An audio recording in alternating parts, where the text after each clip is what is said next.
बिस्मिल्लाहिर्रहमानिर्रहीम। आज आपके सामने आलम बरज़ख का हाल बयान किया जा रहा है।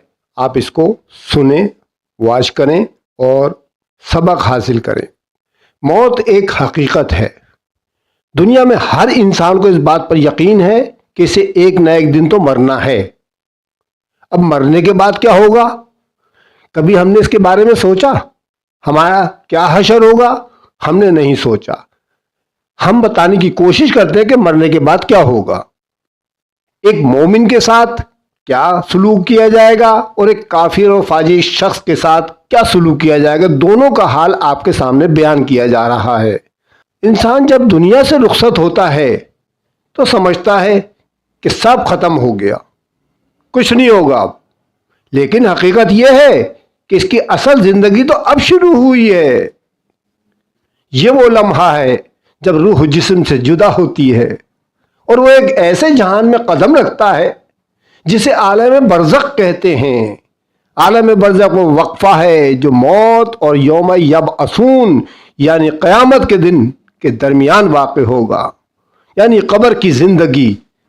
अब ये नहीं पता किसकी ज़िंदगी कितनी गुजरे, क़यामत कब आए, ये किसी को नहीं पता सिवाय अल्लाह के। कुरान में अल्लाह ताला फरमाता है, हत्ता इज़ा जाअ अहदुहुमुल मौत क़ाला रब्बि राजिऊन।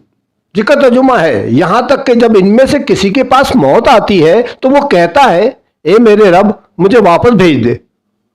मगर जवाब आता है, कल्ला इन्नहा कलिमात हुआ काइलुहा व मिन वराइहिम बरज़खुन इला यौम यबअसून। हरगिज नहीं, ये सिर्फ एक बात है जो वो कह रहा है और इनके पीछे तो एक बरज़ख है क़यामत के दिन तक। यानी वो क़यामत के दिन तक कब्र की जिंदगी में रहेगा, जिसको आलम बरज़ख कहते हैं।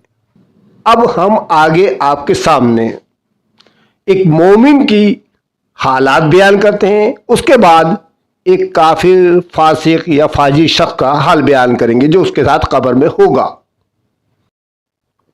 ये फरिश्ते मोमिन से पूछते हैं, मन रब्बो का, तेरा रब कौन है? माँ दीनों का, तेरा दीन क्या है?